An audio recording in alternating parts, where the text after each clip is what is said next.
Good evening, family. Thank you for joining us for our third of our season 2 of our Health and Humanities Fireside Chat. I am your humble host, Pamela Price, Deputy Director of the BOM in Gilead. Really excited, as always, for this conversation that we're bringing to you on this evening. And I know usually we like to give a few minutes for folks to get settled and folks to watch, join us wherever you be.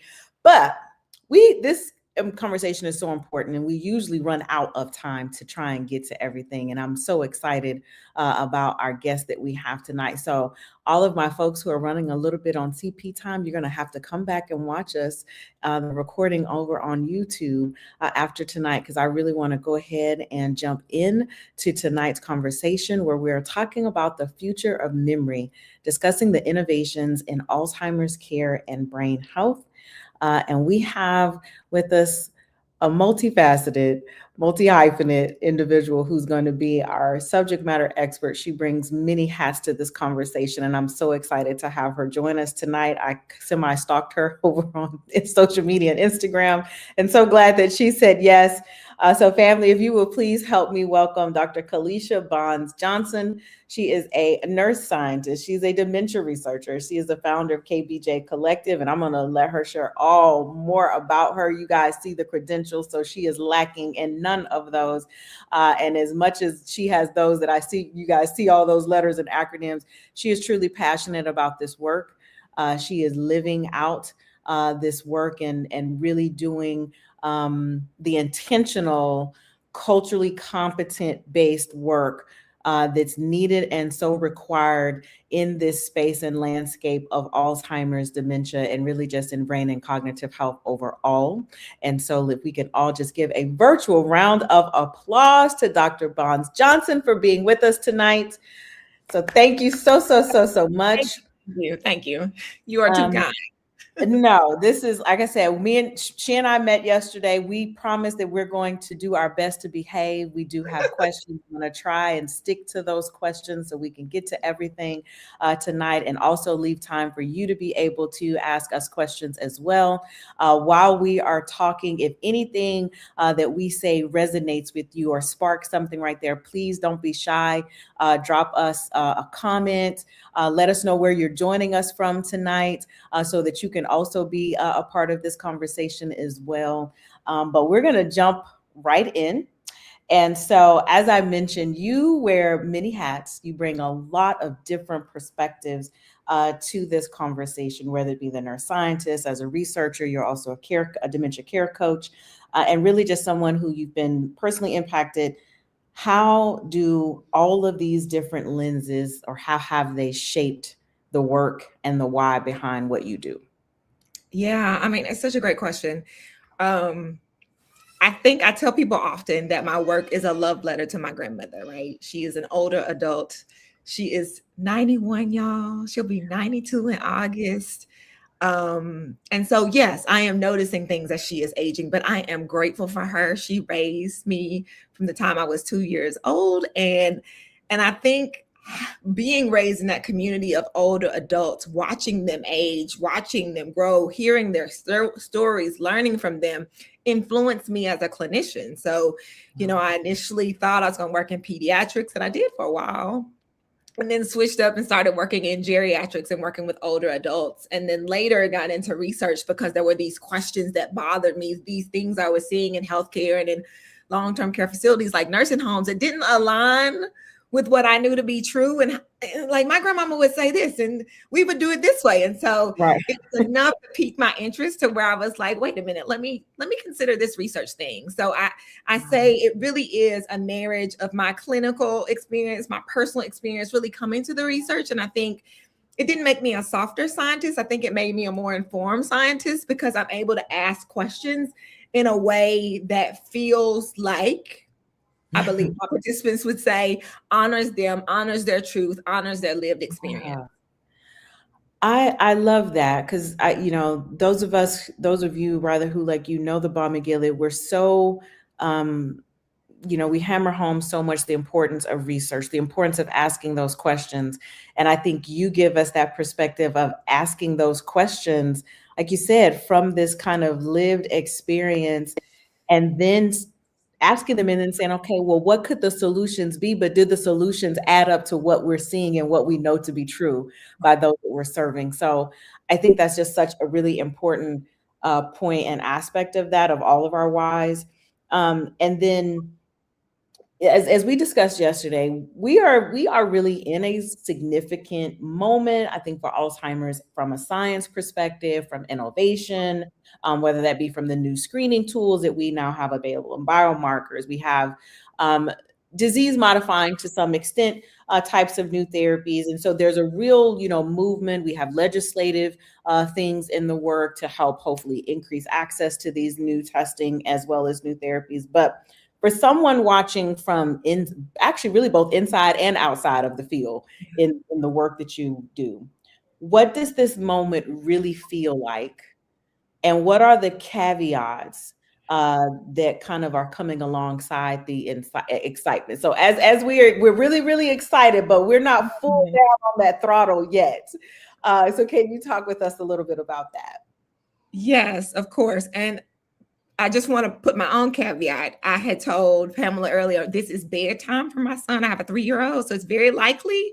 And he did not get a nap today, y'all. Saints, pray. Where yet? I get praying for us. He might knock at that door. If he does, I just need to give him a quick good night kiss, settle him, and then his daddy will put him down.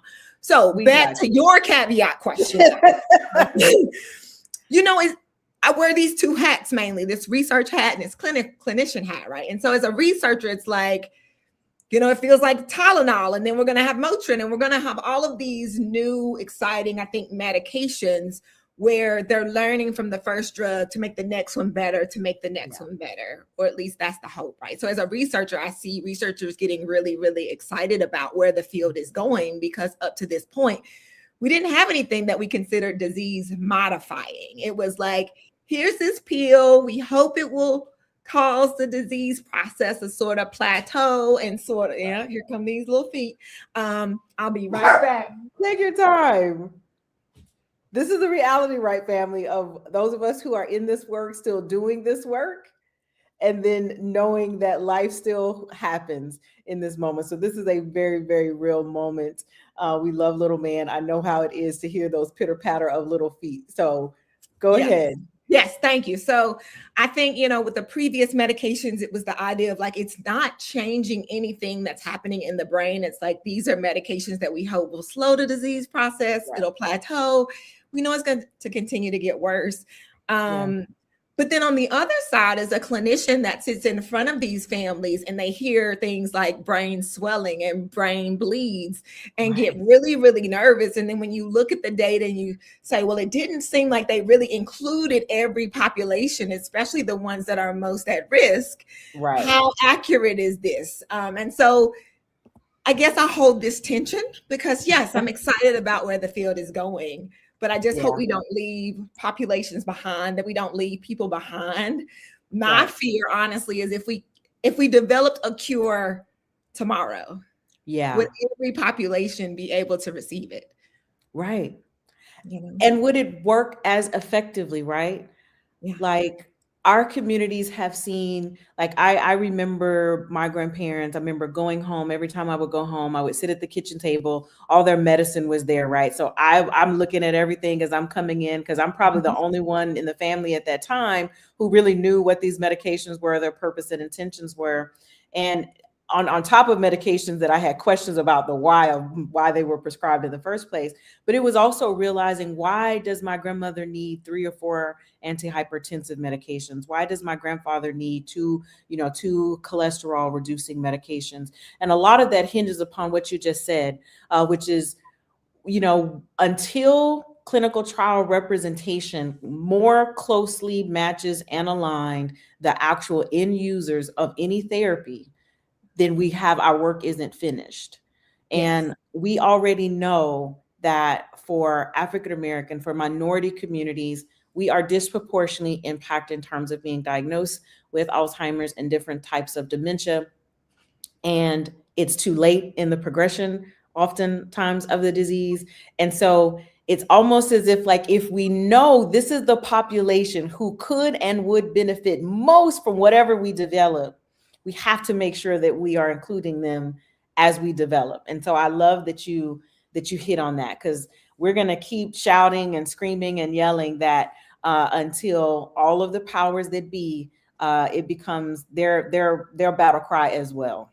Yes. Um, so um, and before we even continue, like talking about some of the in innovations, can you ground us just a little bit in terms of just the actual human reality? Because you mentioned one of the hats that you bring into this is being an actual clinician. You're in the clinic taking care of patients.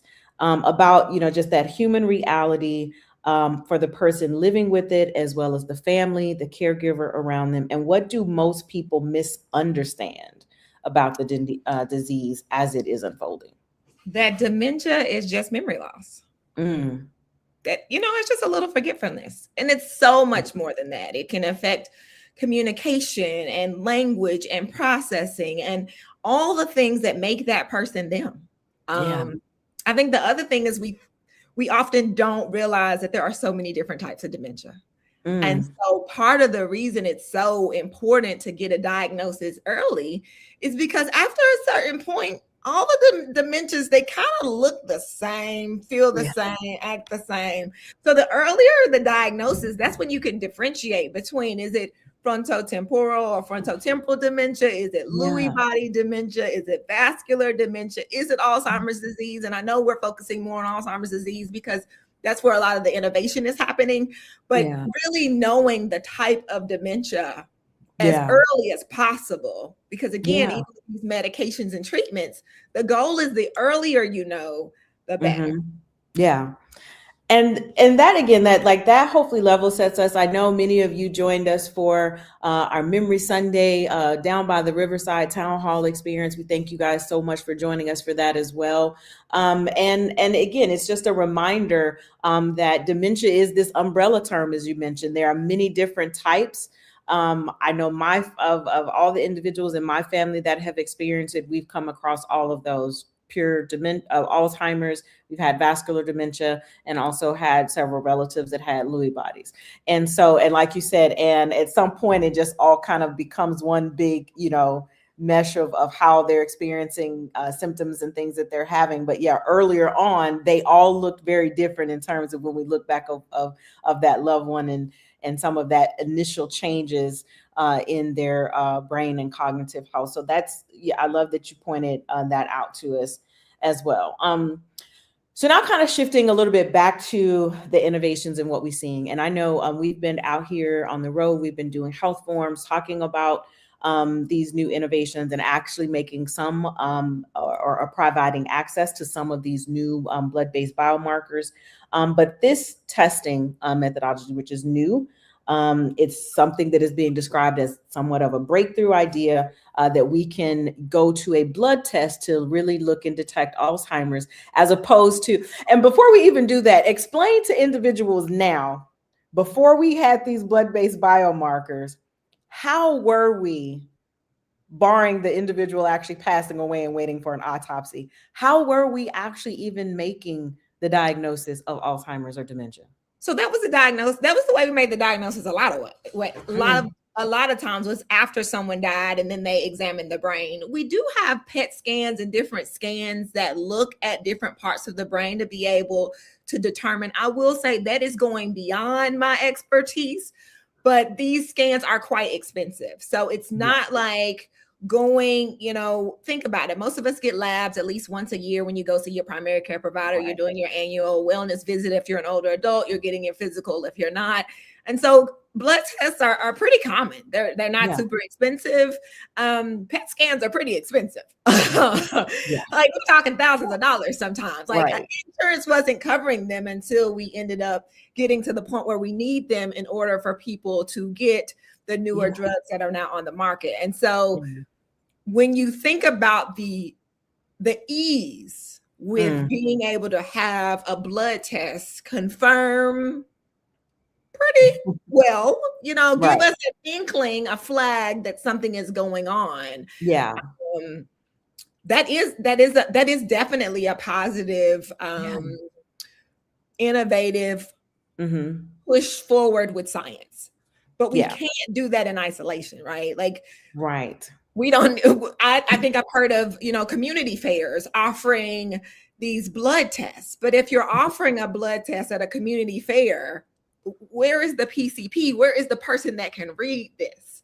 Because Right. what we don't want to do is cause mass hysteria, distress to Yeah. someone when it may actually be that, oh, it looks like what you may have is this, but in reality, you don't. I Right. mean, we know all tests have false positives. Like Right.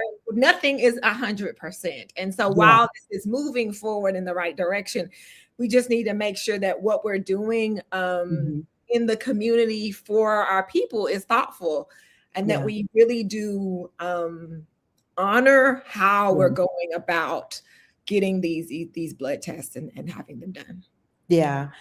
I think that like that point, I think is the reason why we haven't fully put our foot down on the accelerator just yet. Is that we know that while these are all great, from the testing that we now have available to new therapies that, again, provided that we can get diagnosed earlier, that we can, benefit, greatly from them, and also barring significant side effects that also come along with these new therapies. It's us always being mindful that we have a healthcare system that our communities, many communities, those in rural spaces, just don't access for regular routine things, let alone something like getting a test to try and determine whether or not there is the presence of tau in the tangles or the plaques in that we see in Alzheimer's. And so I think that's a really important point that you bring up, is that this is why the power of community is so important. This Yeah. is why the power of partnerships and genuine relationships that create these linkages, that create these infrastructures to those who want to offer these screenings. Because, like, to your point, PET scans are very, very expensive. Some insurance still, we're still fighting battles with insurance company to cover them fully. And then these new testing, it's the same thing. There's still a cost. They're not as expensive as PET scans, but it's still like, we're in that gap of like, which insurance carriers will pay for it, which won't. We know we have, Medicaid and Medicare, and that's one, insurance. Our private insurance carriers, that's a whole nother beast in terms of what all clinicians or anyone would need prior authorizations. And so there's a lot of work to do in that. And I think, yeah, while it's it's almost like, we're on this teeter totter. We're like, I'm really, really excited about that, but I can't like completely start doing backflips just yet. Mm-hmm. So we also know that brain imaging, that we, PET scans and different scans, that is also evolving. And just, again, kind of just based on what you do know and in your area of expertise, what should people that don't have a medical background, this is something that's fairly new to them, and maybe they're the caregiver of an individual. Is it anything that you would want them to know about that, or have them advocate for that? Let's say if they're in an area where these blood-based biomarkers aren't even available yet, what would we want them to know in terms of maybe even advocating to getting the imaging that we do know that at least that is available?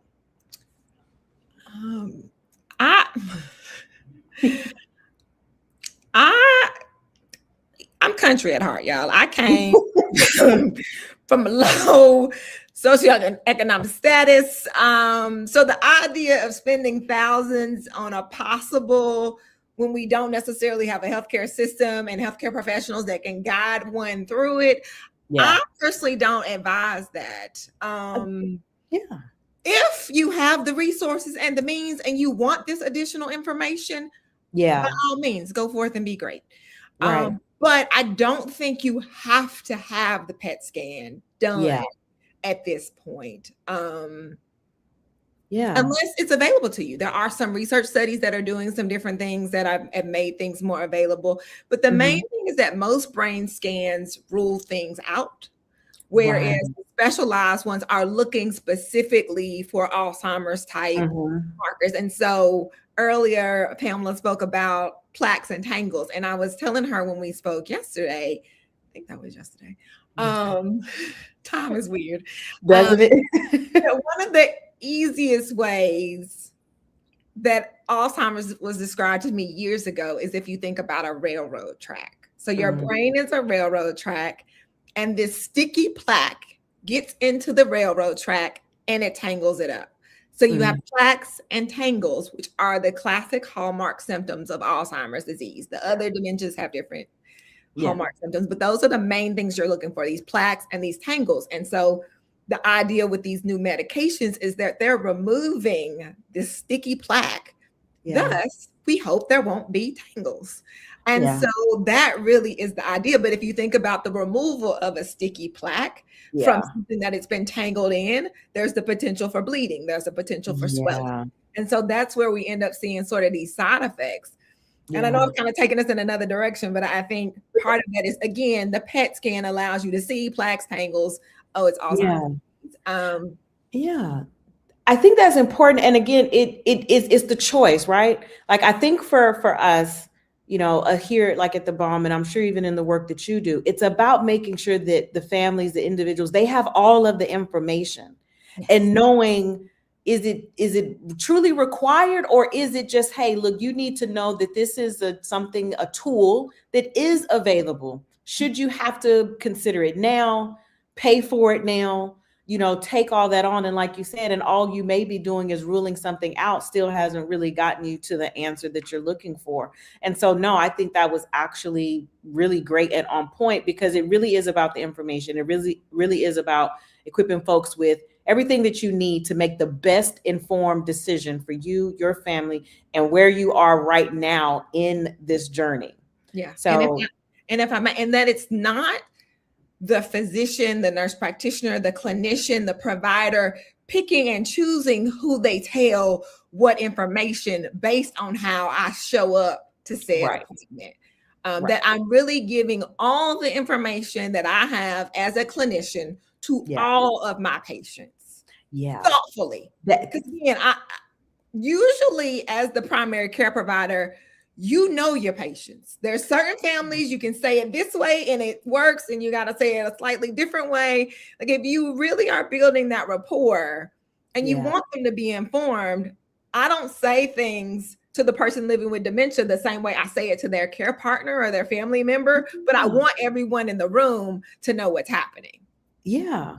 And that, just even being able to have the proficient, just to have that nuance, right? Like these again are nuanced conversations. It's a very difficult diagnosis for families to even wrap their head around, of a loved one even getting. And it does really kind of take that tailored type of approach to how we're doing and moving things. And so I appreciate that, and I hope also too that's a semi kind of call to action for those of you who are in these spaces, those of you who may be care partners, those of you may work with the organization in this space. I think about making sure that all the voices have equal weight, and again, that no one is cherry picking the information that we decide on our own unilaterally to give to individuals, but we give all the information and we let them make the decisions that they need. Because I know too often we see that happen, whether it be saying, I don't even want to bring up this new medication. I don't want to bring up the new treatment because I am already thinking and assuming that you're going to say no. And we all have heard the old adage of what happens when we assume. So we will leave that at that. And so I want to. So I want to jump ahead just a little bit, because like I said, I want to make sure that we can give time for some Q&A, but I also want to make sure that you can give time. There's really two amazing things that you have going on right now that I want to make sure we give time that you can talk to the individuals about, and then I'll make sure to put some additional information in the chat as well. But I want to shift us now and move us a little bit forward as we think about equity, as we think about access, as we think about the communities that are left behind. Because I think innovation, once it leaves the station, like again, once a genie pops out of the box, it's really, really hard to put it back. So there is no going back in terms of, with the direction that we're headed. But we definitely have to make sure that we can put whatever guardrails are needed. So again, we know that Black Americans are approximately twice as likely to develop Alzheimer's. Yet again, we're diagnosed later. Treatment varies. We're often treated less than what we have. Hispanics also face similar issues. From your perspective, because again, you sit in a really unique position, what do you see as the things that are driving those disparities, and perhaps even just why have they persisted, knowing what we know now? And you're honest 100% because I see you thinking. I see you thinking. We don't want the politically correct answer. I see you thinking. Okay. We don't do that. See, this is why we should have never talked, because now you know all my faces, you know what I'm doing. So what I say most often is what I like to believe, what I hope to be true is that clinicians, providers, prescribers, whatever word we use in healthcare professionals want to do a good job. They want to help people.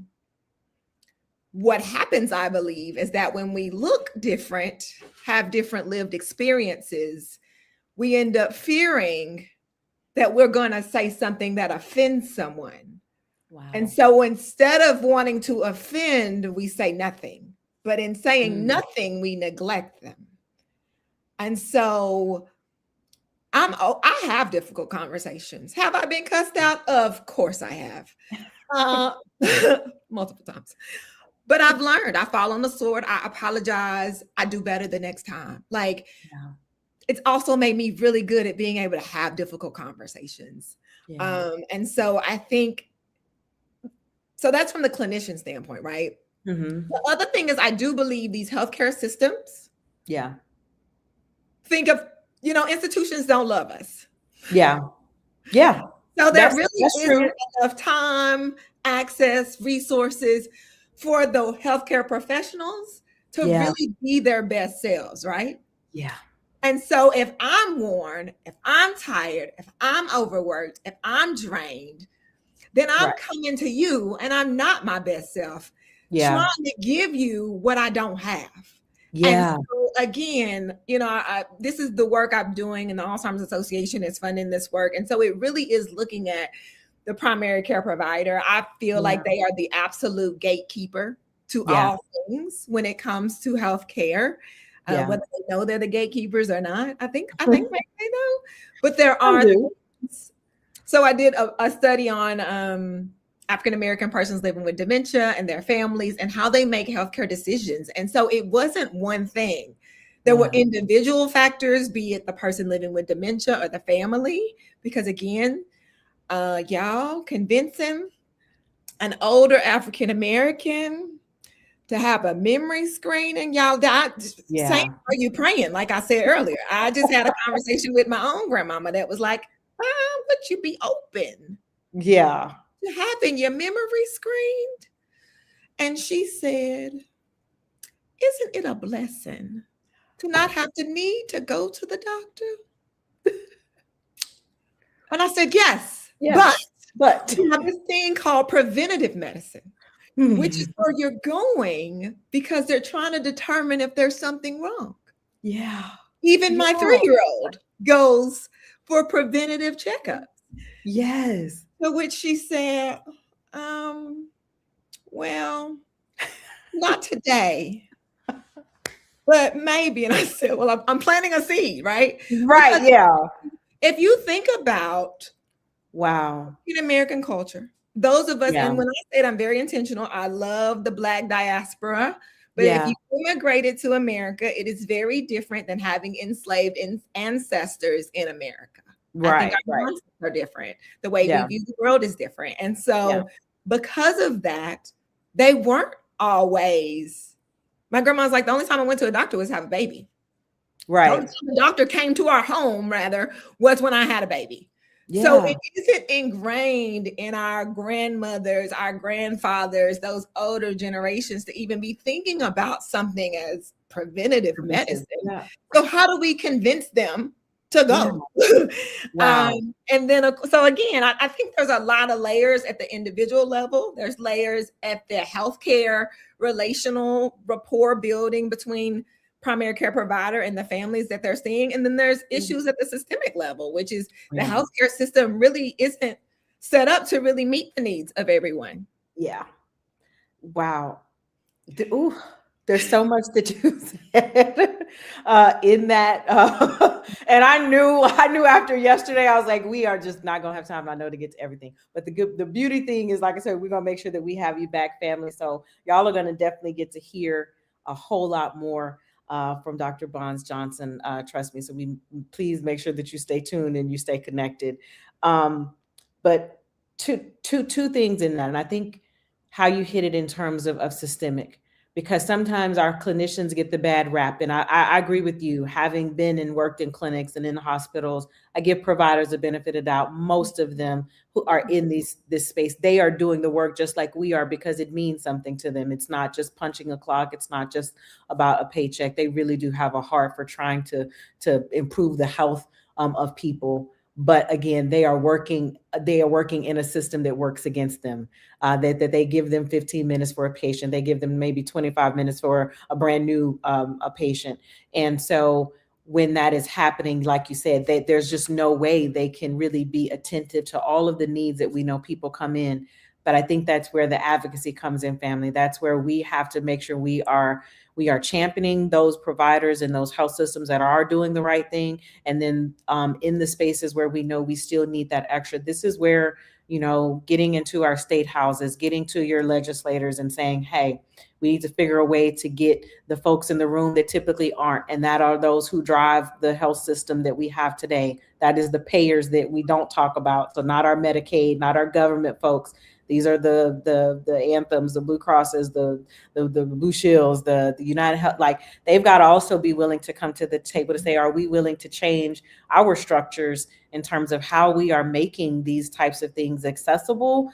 But not just even accessible, we are building them in a way that folks can actually properly utilize what we've built and created. And so I want to thank you for that, not shying away, because like I said, I could see the wheels in your head turning. So I also know that so your research, it focuses actually on like healthcare navigation, quality of life for families, especially again in something that is a really confusing and an uncertain time. What does the kind of the thought and idea premise of healthcare navigation, what does that really mean for communities like ours that are just always so disconnected from the healthcare system? Yeah, that's such a good question. And I think for me, it's knowing who to go to for what, because the PCP doesn't do it all. Hopefully, in the system you are affiliated with, there's nurses and social workers, and then the specialists that we can see for special reasons, cardiologists, neurologists, these specialties. And so we also, as clinicians of healthcare systems, haven't done a good job of really explaining, like, oh, you go to this one for this. Because people come to me for resources, babe. I can't tell you where any of the community resources are. That I know a little bit because of research. Right. But if I was not a researcher and I was strictly a clinician, that's not my role. But social workers, no. It is their job to know what is happening in the community, where you are. I know the Alzheimer's Association has some of that information, and you can call their 24/7 hotline if the person you're supporting has a different type of vascular dementia, frontotemporal dementia, Lewy body dementia. There are these foundations that sometimes can help and provide resources. But really, if you are locked in, and I know not everybody is, but if you are locked in and have a primary care provider that you trust enough to go at least yearly. Hopefully you're going more than yearly, but at least yearly. And you're seeing these things, being able to ask questions and hopefully recognizing that some of those answers may not just come from the doctor. It may come from another member on that primary care team. It may come from a referral to somebody outside of that primary care team. Being okay with that. Because oftentimes we want it to be, no, I really like my doctor and I don't really want to hear it from anyone else. But that's not how the system works. It doesn't work like that. Like, so if my nurse or the nurse, I hate to say my nurse, feels narcissistic, but if the nurse associated with the clinic I work at is reaching out to and know that they are an extension of me. They are reaching out because I am in clinic seeing other clients and I can't get to you, but I've informed them on how to support you. So I think there's this retraining and rethinking around who can do what and how do I get my needs met? And also feeling heard. I mean, if COVID taught us nothing, it taught us that if we don't go for these surgeries and these procedures, Yeah. healthcare systems lose a lot of money. It's not Yeah. profitable for them to not have us in these Right. different areas. And so Yeah. if you're in a place where you don't feel heard, it Yeah. might be time to consider a different provider or different Yeah. practice. And I get Yeah. it. My grandmother lives in rural West Tennessee, so there aren't a lot of options. But I'm Yeah. like, there is more than one doctor in this town. You can go see a different physician if we must. Um, Yeah. Or telehealth, or like you said, I yeah, think of just doing that research, being the best educated patient that you can yes. in that room. Yeah, just know that you are the consumer. We, Yeah. and I say we as a clinician, we need you. We need you to Yeah. come to the clinics and to the hospitals and have the surgeries and have the things done. Like we need you in order for them to maintain their status. Because I Yeah. do believe several healthcare systems closed during COVID Right. or had to shut down or had to downsize. And so recognize your power. And then Yeah. if you don't feel seen and heard, that means we've got to do something different. Yeah, exactly. No, yeah, I think, and again, that's important because I don't think we think about that. We don't see ourselves, or we see ourselves as a consumer, but then that's there's no power in being the consumer. And in a capitalistic society, and our healthcare system is capitalistic, um, consumers do have a significant amount of power. We know, which is a whole nother separate conversation, but even just the Black spending power, I won't get into that because that's a whole nother fireside chat. But um, I love that you challenge folks on that. So we there's one question that I see already. I want to make sure that we get to that, and then I want you to share about your amazing research. And I Okay. want you to also share about your coaching because I know yesterday we talked about that, and I want to leave time for you to share that, and then we'll start to close it out. But there was a question here, and it was: can you give a little bit more information on memory screenings, how it works, and how would you get the screening?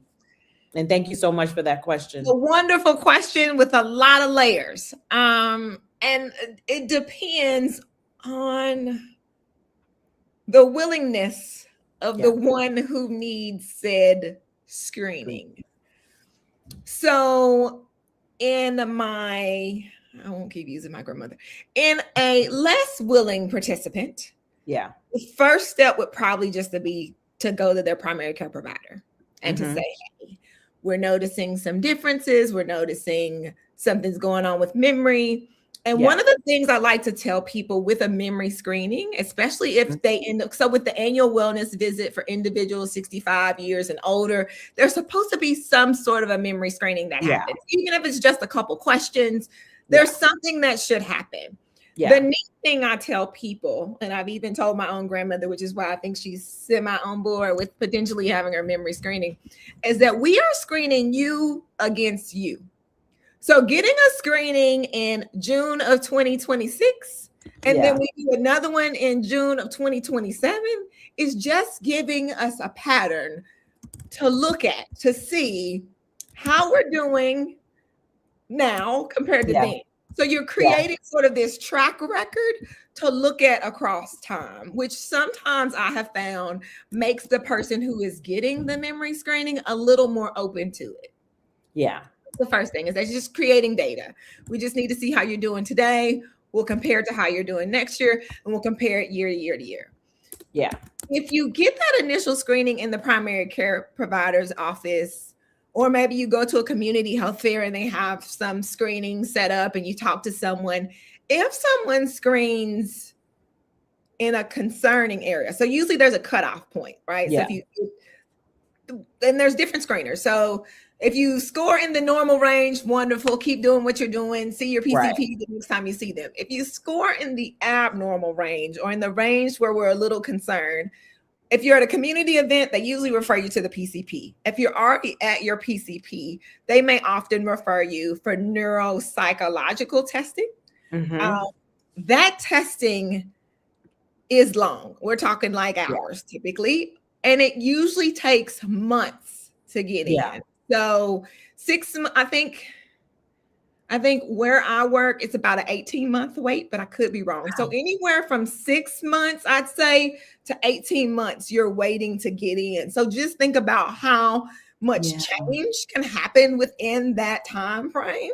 So it Right. is something we want to wait on. But the neat thing about getting that testing done early is Mm-hmm. that they are able to differentiate again between these different types of dementias, because we Yeah. said dementia is an umbrella term, and another umbrella term is animal. So you've got animals that live in the water, you've got animals that live in the air, you've got animals that walk on land. They're all Yeah. animals, but they Yeah. have different characteristics and different things about them, which is the same way when we think about dementia.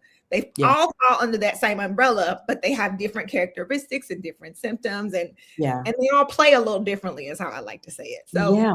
the nice thing about getting that official testing is that oftentimes they can differentiate a little bit It's better one. with what's going on to give you a more clearer picture of what's Yeah. happening. So Yeah. I hope I felt like there were three parts to that question.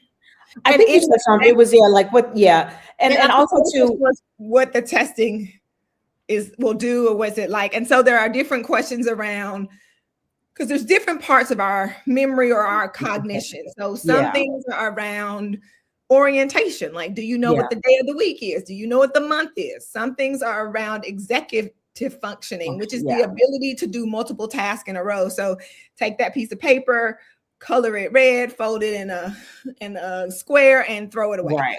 So giving someone multiple steps. So again, they are testing the different parts of cognition, not just memory. Yeah. There are some parts about, being able to remember something, naming animals, naming different things. So Yeah. again, the goal of the a test and why it's so extensive is that the Mm-hmm. neat thing about it is it can give you guidance on where someone has deficits, where they have Right. problems.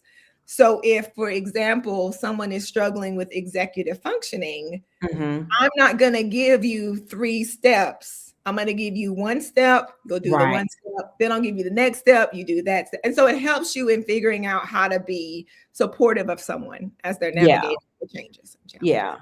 And I think the biggest takeaway from that family, I think, is asking for that. Because as Dr. Barnes Johnson like just stated, there is, in terms of preventive now, in terms of annual wellness visits, there is just, if you just say memory screening, you don't have to know the name of it. You don't have to know if it's a mini cog, if it's you don't have to know the screening instruments, because that's what these are. And that's what Dr. Barnes is explaining. There are different screening instruments. You don't have to know the instrument. You just need to know to go in and to ask, to say that we are having, me or my family, or we're having these concerns for myself, my husband, whomever it is, and we would like to request that they receive a memory screening.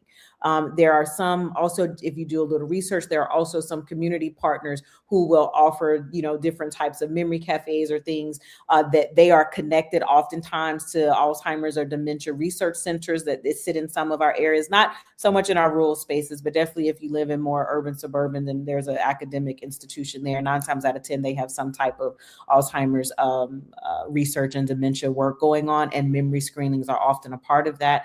There are also, and I want to caution this, again, it's just about making sure you have all the information. There are also some online brain health screeners.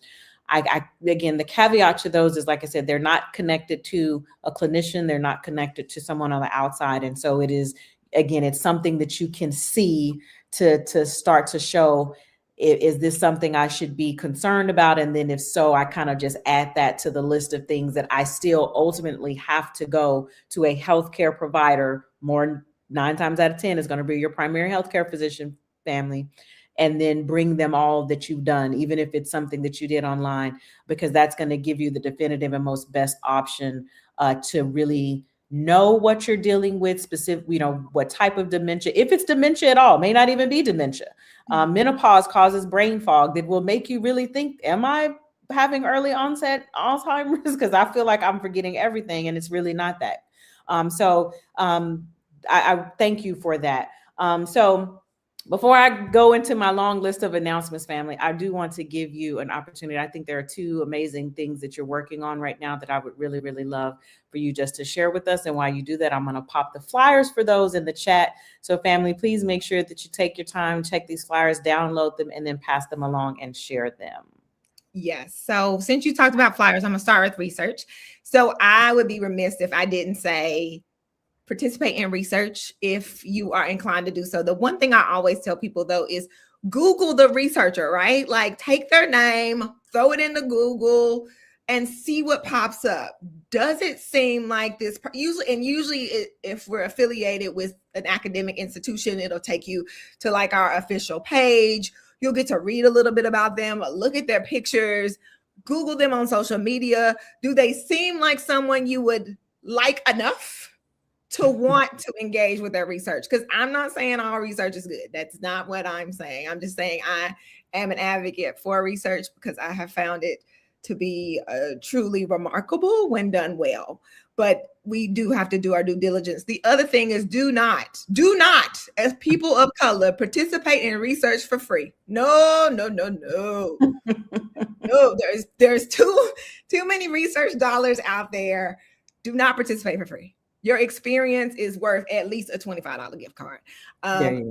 Honestly, I don't participate in the ones that give a raffle either. Like, no, you're not raffling, like you're not putting all the data in and only using parts of it. You're using all the data. So everyone that participates in the study should be able to get some sort of honorarium, some sort of compensation. That's just my personal soapbox moment. But again, there's one study I'm working with that's funded by the Alzheimer's Association. We are looking for individuals who work in a primary care practice. So you're a physician, you're a nurse, social worker, community health worker, working in a primary care practice in the United States that has African-American individuals at the practice. It is a qualitative interview that I am working with. So I ask you questions and you are compensated for your time.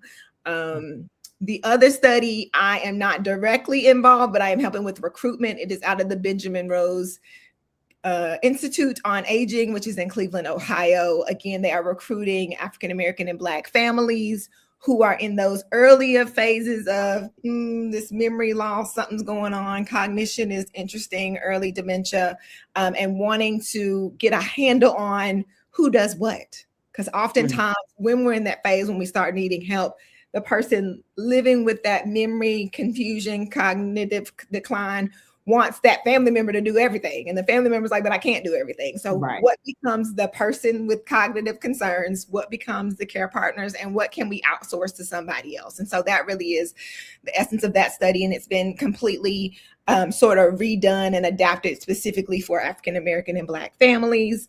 And then my last thing is that I am entering into the coaching space. I have a lot of knowledge. I have a wealth of knowledge, and I am starting to focus specifically on probably high capacity women who are working and also trying to be good care partners, caregivers, family members to someone living with dementia or someone you think might have dementia. And how do you navigate that space? So I offer some one-on-one coaching as well as a group. The group coaching is more for both group coaching and one-on-one coaching. But again, you might be like, I think I like you, but I don't know if I like you enough. So what I do is I offer a free 60-minute workshop. It's called the Gentle Reset. It is happening this week on June 18th. So hopefully you get the link to register. I have it about every other week, just to, again, to hear a little bit more. I do give you some tips and strategies in that free workshop because, again, you need to come away with something. But if you want to do more support, more coaching, I'm available to do that as well.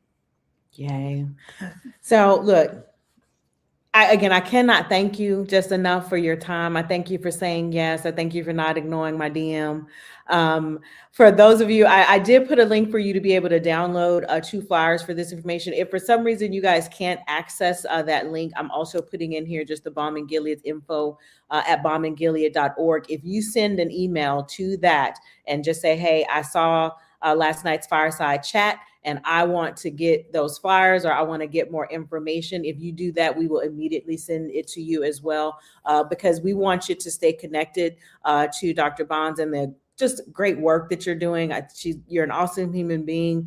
Again, just to stay and be in these trenches and lending your expertise and all the different facets that you are able to do so. And so again, I just can't thank you enough. So family, please make sure that you connect with Dr. Bonds Johnson, that you follow her just like I do on the social media channels as well. And then definitely, again, take advantage. This is a free 60-minute a session that she's, giving or opportunity that you have. So please make sure that you avail yourself to that, to be able to get access to someone who has all this great experience that she has. And then again, hopefully we hope that you'll take that back into your communities, back into your places of work, back into your places of worship, so that again, that we can begin to change these narratives around not just Alzheimer's and dementia, but really just around our health, period.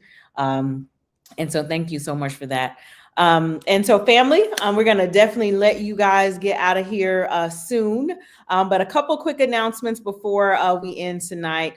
As we have shared, the Balm and Gilly continues to be out doing our Sunday health forums. Our next one is actually coming up this Father's Day in Greenville, South Carolina. We're going to be talking about lung cancer as well as a little bit of prostate cancer during this after Sunday service. It is free, open to the community. We will have lunch is going to be provided. We'll also have access to screenings and really just some amazing health experts as we talk about lung cancer. So we want to make sure that if you have not registered for that, please make sure that you do.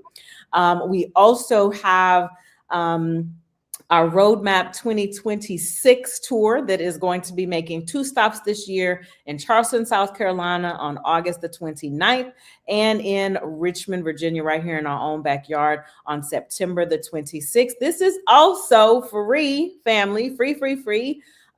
For you to be able to come spend a Saturday with us, gaining information, screening, tools, hear from folks right from these cities and these communities who are actually doing the work.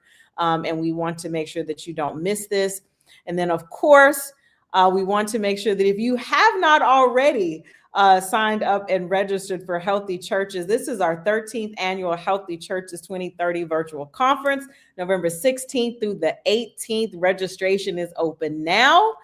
Please do not miss this. Don't wait and call our offices and have to speak to Ms. Keisha Curry on November the 16th or November 17th because you finally heard that, oh my God, I missed it.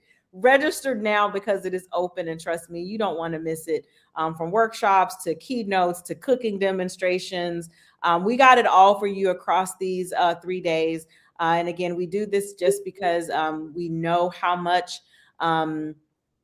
this information and getting you this critical information needs critical information to you and how important that is. So those are 3 opportunities on top of the opportunities that you have to get connected to the research and work of Dr. Bonds Johnson. So you got a lot to do, family, when you get off here tonight, a lot of information to share. But we want to thank you again so much for joining us, and make sure that you go back and watch the previous episodes, and then make sure that you join us next month again on the 3rd Tuesday at 7 p.m.